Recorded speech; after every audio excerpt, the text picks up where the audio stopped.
นี่เป็นอะไรแม่งามแห้งบ่งามหลายผู้ผู้เบิ่งแน่เนี่ยผู้นั่นแล้วเบิ่งในเฮือนี่คือตาอึงนี่ คือตาอึง แบบว่าบ้านเฮาไปจับอึงมันแสงไฟตกไปใส่มันสิตาแดงหุ้งอยู่เนาะแบบนี้แล้วอึง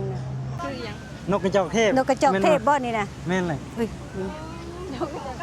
ย่านได้ มาแต่ทะเลทราย ย่านได้มันโดดออกมาสิเฮ็ดได้ เพิ่นย่านมันเด็ก โดดเย็นโดดออกมา ย่านมันโดดใส่ โอ้ทั้งพุ่นนะแม่ ยัง แถวในเมืองบ้านเฮานี่สิอัน บ่ได้ จ้างเขาเบิ่ง จ้าง มันบ่ เขาเบิ่งแล้วจ้าง อัน เขา นี้ แล้ว เขามาบ่ได้จ้างเนาะ บ่ได้จ้างเบิ่งพี่แล้วเนาะย่านได้ก่อนหูเนาะเฮ้ยมันคัน โอ้มึงได้แม่มันเฮ็ดนะแม่ โอ้ได้ดิเนาะกูบ่เคยเห็นได้สัตว์จริงๆเนาะมาแล้วความเจริญเห็นมาแล้วเด้อรถไฟใต้ดินรถไฟหยังก็เห็นได้ขี่หมดแล้วเจริญสวัสดีครับสวัสดีครับ รอบก่อนมารับไอ้จุก สบายดีแม่สบายดี สบายดี สบายดีน้องมิมี่สบายดีน้องขวัญ นัดได้คุณ ไป ได้แล้วก็เปิดคลิปแล้วก็อะไร อ้าว ไปออกไปเลยเลยนะเปิดแล้วก็พ่อ บอกไปเลยอันนี้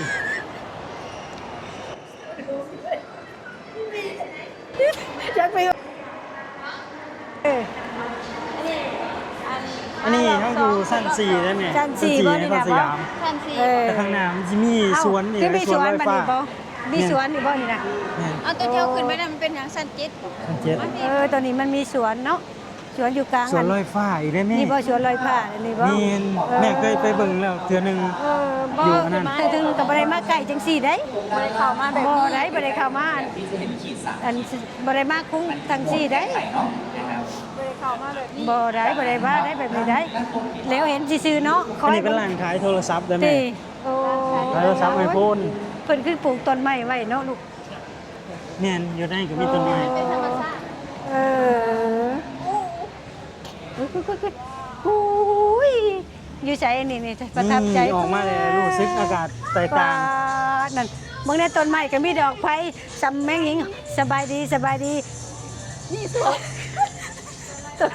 ต้นไม้ก็มีป่าต้นไม้นะคือแมงหิงหอยเลยเนาะเป็นไผ่ยิบยับเลยป่าตูเนาะงามหลาย งามบ่แม่ งาม ไปเบิ่งทางนั้น ป่าตูซำแมงหิงหอยแล้วเนาะ เบิ่งแม่อันบอลนางบอลนี่ละแม่ ป่าทีนี้คนนั่งบ่ลูกบ่นี่คนนั่งบ่นี่ แม่นั่งได้ ฮะติ อ๋อแน่เป็นคนเหรอ แต่มีคนนะหั่นน่ะ เพิ่งเคยเห็น โอ้ติอยู่ทางสันล่างคุณบ่นี่นะ แม่นสองทะลุชั้นล่าง อืม ยิ้มเป็นสันบอกสันจิเอ้ยสันจิ เดี๋ยวมันเปิดเพลงเนาะมาทาง อ ที่ ยู่ นี่ ชั้น4ยังมีต้นไม้ได้นี่เนาะ เฮ้ยจังหน่อยแม่ไปเห็นน้ำตกตาแต่จะตกใจอีกแล้ว โตต้นไม้มีไฟมีแมงหิงหอยเลยเบิ่งแน่นี่ก็ถ้าแม่นคือบ้านเฮาก็กกถึงให้ได้นี่นะกกถึงได้นี่บ่แม่นบอนได้ลูกแบบว่าบอนก็แบบนึงอันนี้กกถึงอันนี้น่ะเนาะเบิ่งแน่นี่ต้นไม้มันยังมีหลอดไฟมีดอกไฟเลยนี่นี่เนี่ยเบิ่งนี่โตเพิ่นจะมานั่นแหละยังว่าโตเนาะคักโอ้ยประทับใจหลายเมืองไทยนี่เนาะงามนี่บ่นั่งโอ้ยเป็นนั่งเล่นนะมีเวลาฮ้อนเนาะมานั่งเล่นนี่เฮานั่งก็ได้บ่มีโอ้ยเป็นตะมวนเนาะอุ้ยสนุกสนานได้แบบนี้เนาะอุ้ยมวนมาใส่เฮาแมวเฮาเพิ่นก็บ่แม่นแมวได้ มีมาให้เบิ่งพร้อมถ้าแบ่งผ้าเวลมาเบิ่งนั่นนี่ มีบ่นี่นะอุ้ยข่อยย่านมันต้นบ่ใช่ได้ไว้เบิ่งใกล้ได้ย่านได้มันบ่เต้นบ่ใช่บ่นั่นน่ะ โอ้แม่เสียงยังผูก ฮะ อ๋อสันนี่มันมี ให้ นี่เนาะ ให้เบลมาเบิ่งอีหลาบมันนะอู้อันนี้บ่น้ำตกบ่นี่นะน้ำต้นตาดเนาะ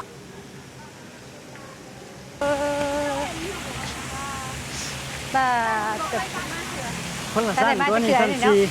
ว่าน้ำต้นตาดน้องขวัญน้ำต้นตาดได้นี่น้ำต้นตาดนี่ว่าแต่แม่นบ้านเฮานี่ก็น้ำต้นตาดน้ำตกบ่นี่น่ะโอ้ยเบิ่งในตึกนั่นนะ โอ้เพิ่นเห็นนี่ ขึ้นได้จังได้แม่ว่าอุ้ย อันนี้มันเป็นตึกสูงที่สุดในประเทศไทยนะแม่ ฮะ ตึกนี่สูงที่สุดในประเทศไทย จะมีคนบ่อีกข้างเทิงพุ่นน่ะ นี่แหละ เราขึ้นบ่แม่บ่กล้าแม่บ่กล้า เป็นโรงแรม แม่บ่กล้าขึ้น บ่กล้าขึ้น งา เนาะ น แม่ คือว่าแต่งแรกอยู่ งานยังบ่เห็นเด้อ โอ้แม่เบิ่งหยังสัตว์ป่าสัตว์หยังเพิ่นคือหลายแท้ สัตว์เอ้าคือบ่เห็นสัตว์ป่าจักเทื่อเนาะ อันนี้ฮะก็เคยขึ้นมาเนี่ยเนาะ เออ เข้าไปตอนนั้นเขาขึ้นมาตอนนี้เนี่ยมันเป็นชั้น7อันนี้มันเป็นชั้น4 สันสีอันนี้มันบ่แม่นสันชม อัน วิว นี้อีลาบบ่นี่ ชม น่ะ วิวได้อยู่หน่อยหนึง เนาะบ่ได้อีลาบได้นี่น่ะเนาะ นกกระจอกเทพบ่แม่นบ่แม่ เด้ ยีราฟนี่ก็คือม้าอีหยัง จิลาบก็คือมาคือหยัง นกกระจอกเทพ นกกระจอกเทพบ่นี่น่ะ แม่นเลย เฮ้ยย่าน มาแต่ ได้ ทะเลทราย เพิ่นย่าน ย่านได้ มันโดดออกมาสิเฮ็ดได้ได้ เพิ่นย่านมันเด็ก โดดยันโดดออกมา ย่านมันโดดใส่ โอ้ทั้งพุ่นนะแม่ อีหยังอันนี้น่ะอีหยังอีกบอกจ้า นี่จังผ้าเบลผ้าแบ่งแล้วมาเบิ่ง อีหยังอันนี้น่ะ ตูดบ่ ตูนได้นี่เนาะ ใช่มันมีชื่อมันอยู่นะ คอยว่า เล็ดคูน แรดคูน คอยว่าตูนกันเป็นบ้านเฮาเขาเอิ้นบ่คือกัน ตูนบ่แม่บ่แม่นได้แม่ บ่แม่นบ่ คนละแบบ เออ อันนี้น่าจะมาจากเมืองนอก หักตูนมาสิตาฮิปกว่านี้ อันนี้บัตตาบ่ดิบโอ้ยเอ้ยมันสิเต้นมันบ่เต้นออกเนาะเออ ทางว่าบ่ไปเนาะ เนาะ หุ่นพลังอีหยังน่ะ โอ้ยอืม ฮู้ลีเนาะ เนาะฮู้เนาะเออ เก่าก็ อ๋อ ยัง แม่ อื แม่ ม แม่ มันเป็นยัง แปล ไง กแปลกบ่ แปลกแปลกแปลก สัตว์ป่าสัตว์หยังนี่คันแถวห่างแถวในเมืองบ้านเฮานี่สิอัน บ่ได้ จ้างเขาเบิ่ง จ้าง มันบ่ เขาเบิ่งแล้วจ้าง อัน เขา นี้ แล้ว เขามาบ่ได้จ้างเนาะ บ่ได้จ้างเบิ่งพี่แล้วเนาะย่านได้ก่อนอืม ฮู้เนาะ เฮ้ยมันคัน โอ้แม่แม่มันเฮ็ดนะแม่ โอ้ได้ เออ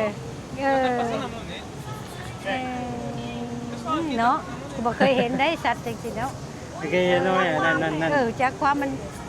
ให้มันผีปากใจมันก็ เอ ฮู้ กระป๋องเราติดปากใส่ เออโอ้ย โชว์เลย เออบ่สัตว์ป่าแล้วนี่เนาะนั่นบ่รู้ตัวหนึงแรกพูดแต่ว่าตัวนี้บ่รู้ว่าชื่อเดียวกันบ่ กันเดียวกันแหละคือกันอยู่ มันก็บ่รับบ่นอนเนาะ บ่ บ่นอนแล้วมันก็ได้ อั เห็ น น นี้ คน น่าจะมีเขา มีอาหารให้ด้วยค่ะมีอาหารเสืออาหารให้ เออยังฉันนำเลย ไปไปเบิ่งทางนั้น หนูบ่เลยนะ โอ้กล่องซนกันขอโทษนะครับพี่ ลิงน้อย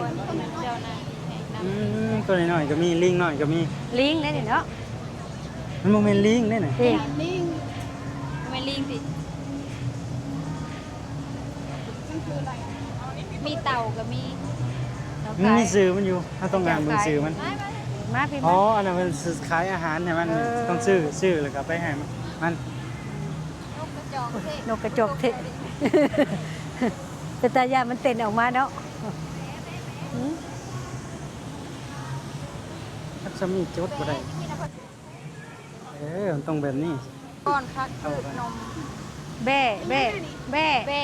บ้านเฮาเอิ้นแบ่อยู่พี่ แพะ แพะแพะบ่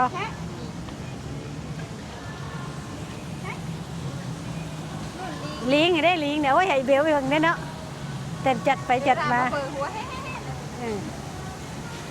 ชาวบ้านเฮาบ่ค่อยมีอะไรแม่ บ่มีแล้ บ้าน ว เฮาเนี่ย บ่มีแล้วลิง มันต้องดงใหญ่เขตอื่นเนาะ ผู้แลดงลิงผู้แล้ว เขตบ้านเฮาบ่ บ่ มี มี เลย บ้านเฮามันบ่มีดอ อยู่ ก ไกลเติบจังมี ไกลหั้นแล้วอืม ครั้งก็เห็นเป็นครั้งแรกเพราะว่า แม่น ที่เคยผลิตสวนสัตว์อยู่แล้ว บ่ แต่สวนสัตว์เขาเสียเงินบ่น้องหวานอันนี้บ่ได้เสียเนาะ อีหยังอันนี้ อ๋อ อีหยังอันนี้น่ะ เนียนแพ็คอ่านถึง เงินแคทมีหลายแบบเนาะ แม่คน แต่ว่าเขาเอิ้นบ่คือกันเนาะ แต่ว่าคนรู้จัก อ่า คนละแบบ เขาก็เฮ็ดซุ่มไว้ยามฝนตกห้ำ เออแนว กลาง มัน วัน นะ มันสิแดดเนาะ อ่า ก็เพื่อนคนอื่น อันนี้กระต่ายเด้อนี่กระต่ายอันนี้ Ça j'ai caressé j'ai caressé l'histoire plein de couleurs เป็นเลือกเชือกก็กระต่ายกระต่ายเออกระต่ายกระต่าย จับใส่เดี๋ยว เออเออ กระต่ายเด้อนี่เด้อบ างคนเขาจะไปเลี้ยง อืม เขาไปเลี้ยงในบางคนอ่ะ อืม กระต่ายเลยยังอิหยังแหละนี่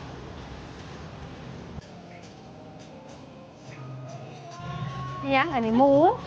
นี่คือหมูอ่ะบ่แม่นเนาะนี่คือหมูแม่นบ่หมู คือหนูกับบ้านนั่น เออ หนูกับโมเมน เด็กเด็ก ตัวขาวเลย อ้าวมันก็มีตัวขาวตัวแดง มี เนาะ หลายแบบเนาะ อ่ะ พี่แม่มาเบิ่งทั้งนี้แม่ เบิ่งความสวยของงาม พี่เป็นอะไรเนี่ยงามแห้งบ่ ผู้งามหลายงามหลายผู้ผู้ผู้มึงแน่น่ะผู้เจะเลิศหลายเจะเลิศแล้วมึงแน่เรื่องนั้น คิดว่าในเมืองในแบบนี้สิบ่ได้เห็นเนาะแม่ บ่ สัตว์โกง ว่า สัต สิ ว์ป่า บ่เห็นแล้วสัตว์ปูสัตว์ป่าสัตว์หยังก็ก็ มา สิ แล้ว บ่เห็น มาแล้วเพิ่นมีบ่สิหยังกะ มีเบิดเบิ่งแน่นั่นแล้วเบิ่งแน่เฮือคือตาอึ่งนี่ คือตาอึ้ง แบบว่าบ้านเฮาไปจับอึ่งมันแสงไฟตกไปใส่มันสิตาแดงหุ้งนี่เนาะ อืม หน้าหมูแบบนี้เนาะ แบบนี้แล้วอึ่ง มาเบิ่งทั้งพี่แม่มาเบิ่งทั้งพี่งามอีหลี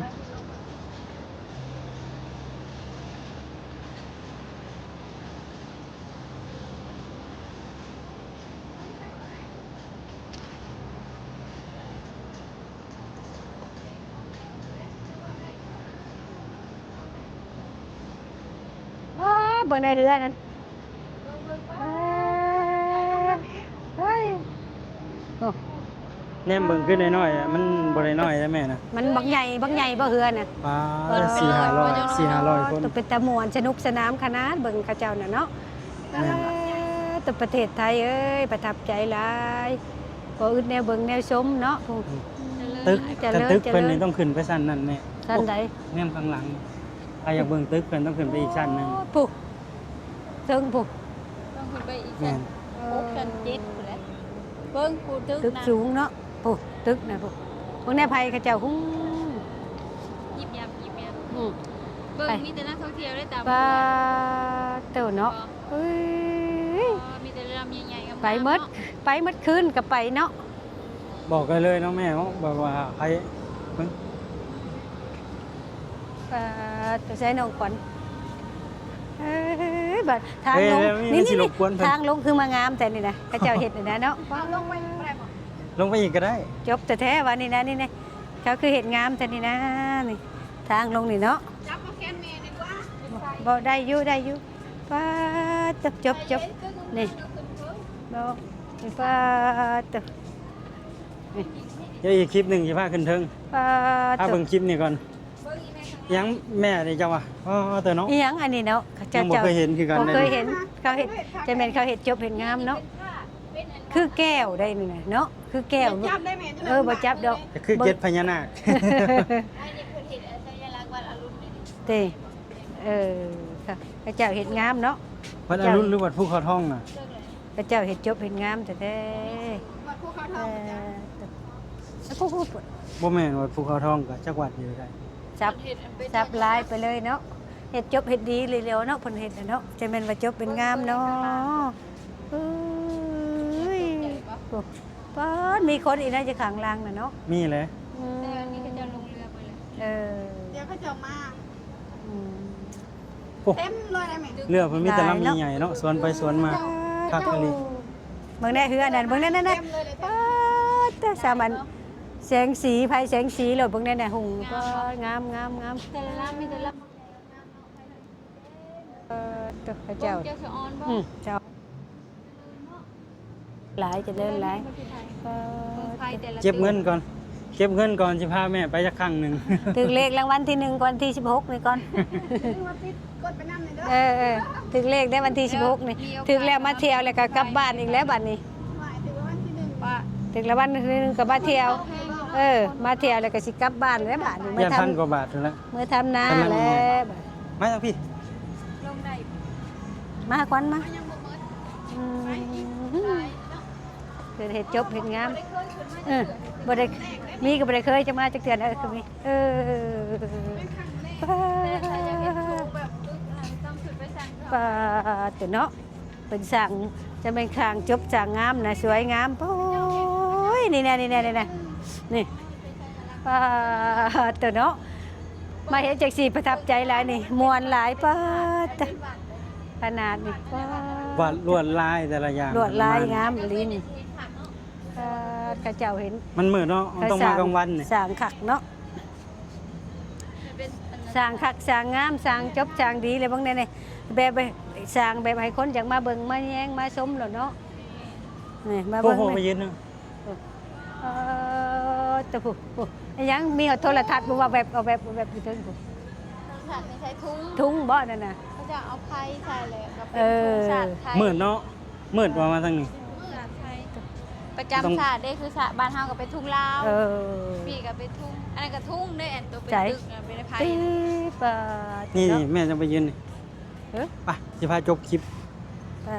โอเคต้องออกมานี่ก็แบบ ฟ้าเป็นครั้งแรก ประทับใจได้อีกแบบอะน้องขวัญน้องมิมี่ก็ มันเป็น ครั้งแรก โซ คือกัน นเนาะเป็นโซนไผ่โซนไม้เห็นไหม บอกพี่แหลงก็ยังบ่เคย แบบ ยังบ่เคยเข้ามา สะ เล วย ย นะจิตในใจลวก ทั้งเมตร แม่น เพราะว่ายัง ๆบ่เคยเห็นจัก งามแฮงบ่แม่เพิ่นมีสวนลอยฟ้าเนาะแบบเฮ็ด เพิ่น สวน เห็น อยู่ แบบ เทิง ว่าเฮ็ดจบเห็นงามเลี้ยนกันแบบประทับใจแบบน่าเบิ่งน่าชมแล้วนะมาเบิ่งก็ได้ เจริญแฮง เจริญ ประทับใจไปก่อนหนั่นก็คือเข้ามาเมื่อกี้เบิ่งชัดกับฟรี แม่นชัดก็มีชัดกับพี่บัดนี้ชัดก็ให้เบิ่งพี่บัดบ่เคยเห็นชัดพัฒนาจากกรุงเทพเนาะคิดว่าเพิ่นสิโอ้ยสิให้จ้างบ่ค่ะเบิ่งชัดเบิ่งหยังนี่บัดเพิ่นบ่ได้ให้จ้างเพิ่นให้เข้าพี่เลย คิดว่าในกรุงเทพสิบ่เห็นเนาะว่าแล้วมันมีเฉย แล้วเนาะสัตว์แบบนี้เนาะ โอเคนะครับพี่ๆสำหรับคลิปวิดีโอนี้ก็บ่มีหยังหลายเนาะน้องขวัญน้องมิมี่ แม่น กับพาแม่ละ ไว้เพียงสำ ทำ นี้ นี่ก่อนเนาะ ให้แม่มา ค่ะ เที่ยว เป็นกำลังใจให้น้องๆด้วยนะครับ ให้น้องขวัญกับน้องมี น้องขวัญสาวสวรรณเขตแล้วก็น้องมิมี่สาวลาวนะครับเจอกันใหม่คลิปหน้านะครับพี่ๆ สบายดีเด้อมาเที่ยวนํกันเด้อจ้า